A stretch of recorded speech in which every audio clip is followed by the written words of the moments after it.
হ্যাঁ, কি সুন্দর দেখেন, সে বাংলাদেশের পতাকা লইয়া সুপারি গাছের আগার মধ্যে থাকে। আসলে কি সে পতাকা লইয়া উপরে উঠছে না নিচে নামছে? দেখেন খুবই চমৎকার হয়েছে। আচ্ছা, তোমার নাম কি? মাহিম। মাহিম। তো তুমি কি পতাকা ভালোবাসো বেশি না 16 ডিসেম্বর ভালোবাসো বেশি? 16 ডিসেম্বর। 16 ডিসেম্বর ভালোবাসো, তাহলে সুপারি গাছের আগার মধ্যে দুটাকে 16 ডিসেম্বর ভালোবাসা দিছো? হ্যাঁ, তো দর্শক তো দেখে অনেক আনন্দ পাইছে। তাই তুমি লেখাপড়া করো? কি কোন ক্লাসে পড়ো? ক্লাস 1 না?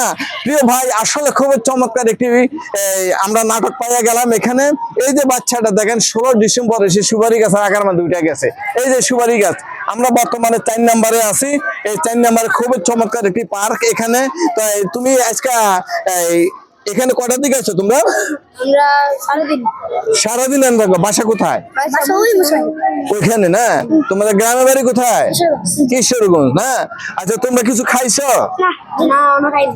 কিছু খাও নাই? আচ্ছা, আমার কাছে দেখি বাংতি টাকা আসেনি তোমাদেরকে দেওয়ার মতন।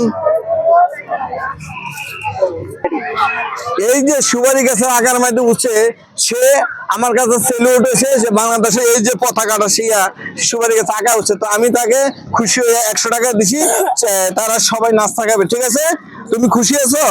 একটা হাসি তো দাও। এই যে সুন্দর একটি মিঠা হাসি দিচ্ছে, এই হাসিতে সবার মন গলে গেছে। আপনারা ভিডিওটা দ্রুত শেয়ার করে দিবেন যাতে সবার কাছে পৌঁছে। বিদায় নিলাম, আল্লাহ হাফেজ।